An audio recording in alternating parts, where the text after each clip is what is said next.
మిత్రులారా అందరికీ నమస్తే. తమిళనాడు ఎన్నికలు మొత్తం జరిగినాయి. 5 రాష్ట్రాల ఎన్నికల్లో భాగంగా తమిళనాడు మొత్తం 234 ఎమ్మెల్యే స్థానాలుంటే డీఎంకేకి 59, ఏఐడీఎంకేకి 46, ఇతరులకు 9, టీవీకే పార్టీ విజయ్ పార్టీకి 107 స్థానాలొచ్చినాయి. సో ఇది పరిస్థితి. సో విజయ్ వీరవిహారం చేశాడని చెప్పేసి సో పీకే ప్రశాంత్ కిషోర్ ఎక్కడ అడుగు పెడితే అక్కడ విజయాలని చెప్పేసి 2014 ఎన్నికల్లో మనం తీసుకున్నప్పుడు 2014 ఎన్నికల్లో ప్రశాంత్ కిషోర్ ప్రధానమంత్రి నరేంద్ర మోడీని గెలిపించాడు. దాని తర్వాత జగన్మోహన్ రెడ్డి గెలిపించాడు ఆంధ్రప్రదేశ్లో. దాని తర్వాత జరిగినటువంటి ఎన్నికల్లో మమతా బెనర్జీని గెలిపాడు. పంజాబ్లో ఆమ్ ఆద్మీ పార్టీ ఆ పార్టీని గెలిపించాడు. దాని తర్వాత ఏదైతే ఉన్నదో గత ఎన్నికలకు సంబంధించి తమిళనాడులో స్టాలిన్ గెలిపించాడు.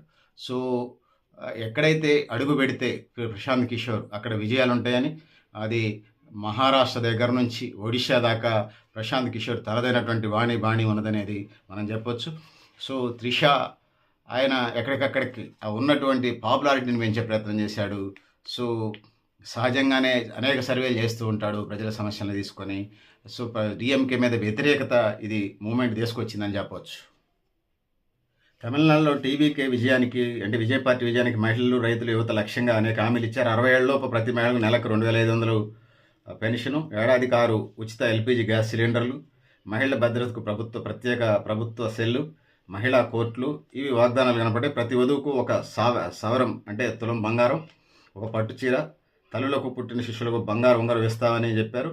బడి మానేసే బాలికలకు సంఖ్య తగ్గించే డ్రాప్అవుట్స్ని తగ్గించే ప్రయత్నం చేస్తామని, తల్లు లేదా అంటే ఆంధ్రప్రదేశ్ లాగా తల్లుల అకౌంట్లో 15,000 వేస్తామని, మహిళా స్వయం సంఘాలకు 5 లక్షల వరకు ఒకేసారి ఆర్థిక సాయం చేస్తామని, యువత కోసం మేనిఫెస్టోలో అనేక హామీలు ఇచ్చారు. 12వ తరగతి దాకా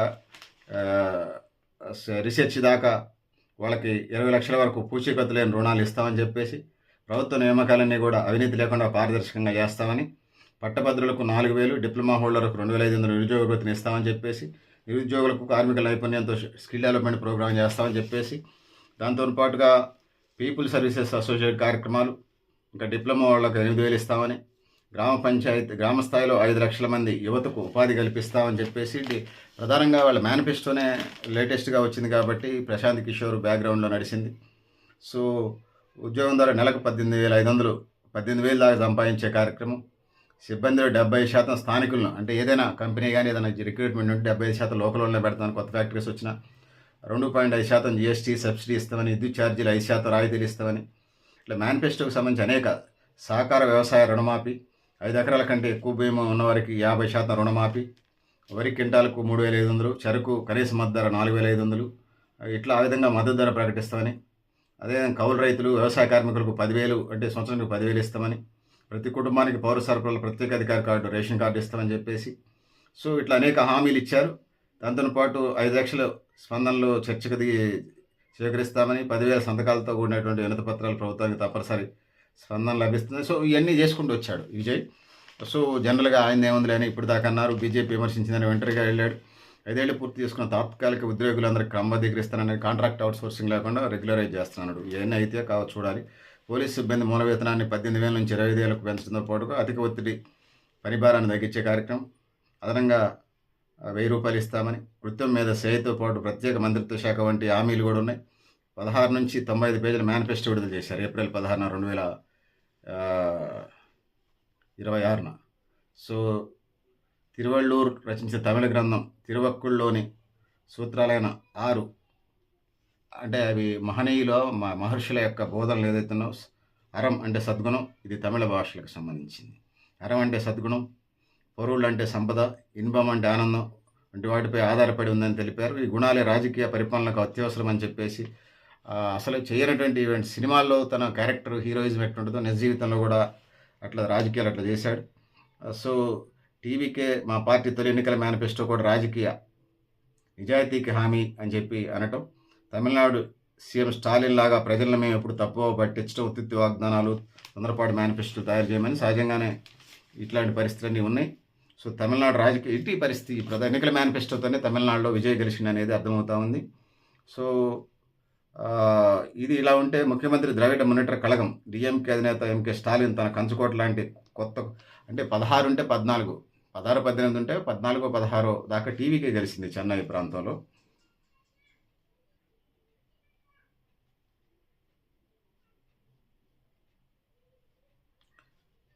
కొళత్తూరు కంచుకోట లాంటి డిఎంకే ఓడిపోయింది అక్కడ. విజయ స్థాపించిన టీవీకే పార్టీ గెలిచింది. ముఖ్యమంత్రిని విఎస్ బాబు ఏకంగా ముఖ్యమంత్రిని 8,795 ఓట్ల తేడాతో ఓడించి అందరినీ ఆశ్చర్యం చేశాడు. ఇది తమిళనాడు అంతా చర్చ జరుగుతూ ఉంది. చూడాలి. ద్రవిడ పార్టీలు కాబట్టి పడతాయి, లేస్తుంటాయి, సహజమేది. లేచే పార్టీ స్టాలిన్ పార్టీ, దానికి పెద్ద ప్రాబ్లం ఏం లేదు. 69% రిజర్వేషన్ ఎవరున్నా అమలు చేయాల్సిందే. సో స్టాలిన్ ఎన్నికల ప్రచార బాధ్యతలు భుజాన పెట్టుకున్నటువంటి పరిస్థితిని మనం చూస్తాం. సో ఎన్నికల్లో స్టాలిన్ గెలిచినప్పటికీ కూడా ఆయన సమీప ప్రత్యర్థులు ఓడిపోవడం, అనుచరులు ఓడిపోవడం బాధ కలిగిస్తూ ఉంది. కేవలం 2,734 ఓట్ల మెజార్టీతోనే వచ్చినట్టుగా స్టాలిన్ గెలిచినట్టుగా ఉన్నది. సో ఇది పరిస్థితి. 2026 ఫిబ్రవరిలో నటుడు విజయ్ స్థాపించిన టీవీకే పార్టీ చేరి తన రాజకీయాన్ని మలుపు తిప్పుకున్నట్టు 2011, 2016, 21 ఎన్నికల్లో సీఎం స్టాలిన్ కొళత్తూరు నుంచి వరుసగా 37,730, 70,384 ఓట్లు అట్లా గెలిచి ఆయన గతంలో స్టాలిన్ పోటీ చేసిన తర్వాత ఈసారి టీవీకి గెలిచిందట. ఇది హడావుడి మనకి కనిపిస్తూ ఉంది. సో పెద్దలారా మిత్రులారా, ఇట్లాంటి పరిస్థితులు అయితే ఉన్నాయి తమిళనాడులో. ఇక ఒక వీడియో వైరల్ అవుతూ ఉంది సోషల్ మీడియా అంతా. నేను ఇప్పుడు కాకపోయినా 10 ఏళ్ల తర్వాత సీఎం అవుతా అంటూ చేసినటువంటి వ్యాఖ్యలు త్రిష కనిపిస్తూ ఉన్నాయి. ఏదైతే ఉన్నదో మే 4వ తారీఖు త్రిష బర్త్డే కావటం, 43వ సంవత్సరంలోకి అడుగుపెట్టడం. సో నెంబర్ 2 ప్లేస్గా టీవీకే పార్టీకి ఉండటం. రాజకీయ అనుభవం తక్కువ కాబట్టి మరి దాన్ని ఎట్లా హ్యాండిల్ చేయగలుగుతారో విజయ్ చూడాల్సిన అవసరం ఉంది. సో చాలామంది పాత కాపులు ఎవరైతే ఉన్నారో ఇతర పార్టీల నుంచి వచ్చినటువంటి వాళ్ళు కూడా ఇందులో ఉన్నారు. మరి ఇంకా కొన్ని 10-15 ఎమ్మెల్యే సీట్లు కావాలి కాబట్టి మరి ఎవరితో పొత్తుకు వెళ్తాడు, కొనుక్కుంటాడా, మరి నిజాయితీగా ఉంటున్నాను ఎన్నికల హామీ ఇచ్చాడు, ఏం జరుగుతుందో కూడా చూడాల్సిన అవసరం అయితే మనకు అనిపిస్తూ ఉన్నది. 49 ఏళ్ల చరిత్రను 70 ఏళ్ళలో ఎంజి రామచంద్రన్ రాస్తే ఇప్పుడు విజయ్ రాసిండని చెప్తా ఉన్నారు. 70 సినిమాల్లో నటించిన విజయ్ ఎప్పుడు పబ్లిక్ ఇంట్రెస్ట్ ఉన్నటువంటి సామాన్యమైన జీవితంతోనే ముందుకు వచ్చినటువంటి పరిస్థితి మనం చూస్తూ ఉంటాం. సో ముక్కల వీధి మయం కమల్ హాసన్ పార్టీ పెట్టినా కూడా సక్సెస్ కాలేకపోయాడు. సో ఎంజి రామచంద్ర, కరుణానిధి ఇద్దరు కూడా ఫిల్మ్ ఇండస్ట్రీ నుంచే వచ్చారు. సో 70 సినిమాలు తన కెరియర్లో ఉన్న విజయ్ ఇలా ముఖ్యమంత్రి కాబోతున్నాడు. కమల్ హాసన్ ఒక అడుగు ముందుకేసి మొక్కల నిధి మయం ఎంఎన్ఎం పెట్టి 2019లో లోక్సభ, 2021లో తమిళనాడు అసెంబ్లీ ఎన్నికల్లో పోటీ చేశారు. కానీ ఒక్క సీటు కూడా గెలవలేకపోయాడు. 2026 నాటికి పార్టీలో ప్రాభవం పోయింది. ఆయన డిఎంకేతోని రాజ్యసభకి ఎంపీగా ఎన్నికయ్యాడు. సో ద్రవిడ పార్టీల కంటే టీవీకే భిన్నమైందని విజయ్ ఇంకొకసారి చేసిండు. 2024లో పార్టీ ప్రారంభించడానికి ముందే విజయ్ తన పార్టీని రిలీజ్ వేడుకల్లో తన రాజకీయ అభిప్రాయాలను వెల్లడించిండు. ఒక సినిమా వేడుకలో ఆయన రాజకీయ అభిప్రాయాలు పాలిటిక్స్లోకి వస్తున్నాయని. సో ప్రశాంత్ కిషోర్ స్కెచ్ ఇదంతా. 2019లో పౌరసత్వ సవరణ చట్టం మీద కూడా ఆయన చేసిన విమర్శలు రాజకీయ నాయకుడిగా వ్యూహమే అది. విజయన్కు ఉన్న 85,000కు పైగా అభిమాన సంఘాలు, నెట్వర్క్ కూడా కీలక. సినిమా ఫ్యాన్స్ ఉంటారు సహజంగా, దీర్ఘకాలికంగా ఉండే వాళ్ళకి అది కూడా కలిసి వస్తుంది.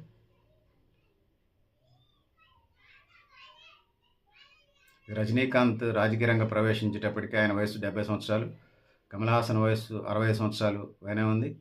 సో 51 వయసులో ఉన్న విజయ్ భవిష్యత్తు చాలా కనపడతా ఉంది. అత్యధిక శాతం 35 నుంచి 40 జెన్జెడ్ తమిళనాడులో కనపడ్డదని అంటున్నారు. ఎందుకంటే యూత్ తమ వయసు వాళ్ళందరూ కూడా అటు మొగ్గినట్టుగా ఇక్కడ కనిపిస్తూ ఉంది. జెన్జెడ్ భారతదేశంలో లేదంటున్నారు, కానీ తమిళనాడులో ఇది నిరూపితమైందని చెప్పేసి చాలామంది చెప్తున్నటువంటి మాటగా మనకు కనపడతా ఉంది.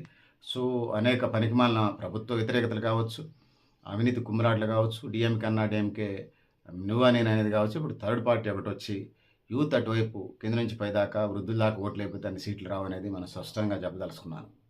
ఇంకా సోషల్ మీడియా నిండా మనకు కనపడేది విజయ్ టీవీకే పార్టీ అధ్యక్షుడు, film actor Vijay car driver Damu 5,990 కోట్లతో గెలవటం మనకు కనపడుతుంది. డిఎంకే అభ్యర్థి మీద 14,220 ఓట్ల తేడాతో గెలిచింది. ఎన్నికల్లో ఏఐడిఎంకే బలమైన నాయకుడు 5 సార్లు ఎమ్మెల్యేగా గెలిచిన జయకుమార్ 18,420 ఓట్లు మాత్రమే వచ్చినాయి. ఆయన 3వ స్థానానికి పడిపోయినట్టుగా మనకు అర్థమవుతుంది. స్టాలిన్‌కి సంబంధించి కంచుకోటలో ఓడిపోయిండని వినపడతా ఉంది. అసెంబ్లీ ఎన్నికలు డీఎంకే పార్టీతో పాటు ఆ పార్టీ నాయకుడు ఎంకే స్టాలిన్ కూడా చేసిన ఎగ్జిట్ పోల్స్ అన్నీ తారుమారని, స్టాలిన్ అది విజయ్ గెలుస్తుందని ఎవరు చెప్పినట్టుగా మనకి విజిల్ పడ్డది, విజిల్ పోత మోగింది. కానీ ఇవి గుర్తించలేకపోయినాయి. ఎగ్జిట్ పోల్లో కూడా గుర్తించలేకపోయినట్టే అర్థం చేసుకోవాలి ఈ సర్వే సంస్థలు ఎట్లా ఉన్నాయనేది. సో విజృంభణ ద్రవిడ రాజకీయాలను దెబ్బతీసింది. డిఎంకే ఒక నిశ్చలమైన స్తబ్దమైన పార్టీగా చిత్రీకరించడంలో విజయ్ ఇదేండు.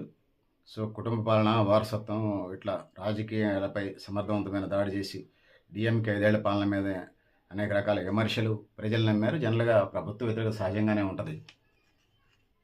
సో అలవిగానే వాగ్దానాలు ఇవ్వలేదు డిఎంకే అన్న డిఎంకే లాగా. సో పురిచి తెలైవిగా త్రిష టీఎంకే కీలకంగా 2వ ప్లేస్లోకి వచ్చినట్టు కనపడతా ఉంది. సో విజయ్ 2 సార్లు పోటీ చేసి గెలిచాడు కాబట్టి త్రిషాకి ఇస్తారా, త్రిష తండ్రికి ఇస్తారా అనేది ఒక చర్చ జరుగుతూ ఉంది. సో ఇది కూడా ఒక చర్చగా కనపడతా ఉంది. 2 చోట్ల విజయ్ గెలిచాడు. తో తిరుచిరాపల్లి ఈస్ట్ నియోజకవర్గంలో 91,340 ఓట్లు సాధించి తన సమీప ప్రత్యర్థి మీద 27,416 ఓట్ల మెజార్టీ వస్తే, పెరంబూరులో 1,20,365 ఓట్లు వచ్చినాయి. తన సమీప ప్రత్యర్థి మీద డిఎంకే అభ్యర్థి ఆర్డి శేఖర్ మీద 53,717 ఓట్ల తేడాతోని గెలిచినట్టుగా మనకు కనపడతా ఉంది. సో ఇంకా తెలంగాణకి తమిళనాడుకి సంబంధించి తమిళ సై సుందరరాజన్కి 7వసారి ఓటమి తప్పలేదు. సో బీజేపీ తరఫున పోటీ చేసి 37 ఓట్ల తేడాతోనే ఓటు పోయిందారు. ఆమె ఇప్పటికీ 7 సార్లు మరి ఎందుకనో మరి అక్క మాజీ తెలంగాణ గవర్నర్ ఓడిపోయారు. సో ఇది పరిస్థితి. సీఎం మోడీ కూడా విజయ్కి శుభాకాంక్షలు, రాహుల్ గాంధీ విజయ్కి శుభాకాంక్షలు చెప్పారు. జన్జెడ్ అనేది తమిళనాడు రాజకీయాలు ఇప్పుడు వినిపిస్తున్న మాట. విజిల్ బ్లో అయింది, బ్లాస్ట్ అయింది, అగ్నిపర్వతం బద్దలైంది అనేది మనకు కనపడుతున్నటువంటి మాటలు. ఇక విజయ్ తమిళ విజయ్గా ప్రసిద్ధిగాంచిన ఆయన పేరు జోసెఫ్ విజయ్ చంద్రశేఖర్. ప్రముఖ సినీ దర్శకుడు ఎన్ఎస్ చంద్రశేఖర్ నేపథ్య ఆయన శోభా చంద్రశేఖర్కు 1974 జూన్ 22వ తారీఖున జన్మించారు. ఆయనకి విద్య అనే ఒక సిస్టర్ కూడా ఉంది. 2 ఏళ్ల వయసులోనే చనిపోయింది. విజయ్ తన నటనా ప్రస్థానాన్ని 1984లో వెట్రి చిత్రంతోనే బాలనటుడిగా ప్రారంభించారు. తన తండ్రి డైరెక్టర్ కావటం వల్ల చాలా చిత్రాలు నటించాడు. 92లో 18వ ఏట నలయ్య తీర్పు చిత్రంలో హీరోగా వచ్చిండు. ఆ విధంగా కెరీర్ స్టార్ట్ చేశాడు. ఉసక్కాగా 1996, కాదలక్కు మరియవై 1997 ఊపందుకుంది. స్టార్గా తన స్థానాన్ని 2004లో గిల్లీతో చేశాడు. పోకిరి 2007, తుపాకి 2012, మెర్సల్ 2017, సర్కార్ 2018, మాస్టర్ 2021 ఇట్లా బ్లాక్ బస్టర్స్తోని తమిళ ఫాలోయింగ్ పెంచుకున్నట్టు పరిస్థితిని కూడా విజయ్ని మనం చూస్తూ ఉంటాం. అంచెలంచెలుగా ఎదిగాడు. ఇప్పటిదాకా 70 సినిమాలు నటించాడు. 94లో వచ్చిన బాంబే సిటీ సుక్క, రోటీ పాటతో మొదలుపెట్టిన అనేక చిత్రాల్లో తన గాత్రాన్ని అందించాడు. 2009లో విజయ్ మక్కల్ అయ్యక్కం అనేక సామాజిక సంక్షేమ సంస్థను స్థాపించి సేవా కార్యక్రమాలు కూడా చేసిన. 2021 స్థానిక సంస్థల ఎన్నికల్లో విజయ్ మక్కల్ ఇయక్కం 169 స్థానాల్లో పోటీ చేసి 115 స్థానాల్లో గెలిచిండు. ఈ సంస్థ ద్వారా సమాజ సేవ, విపత్తు సహాయక చర్యలు చేసుకుంటూ వచ్చాడు.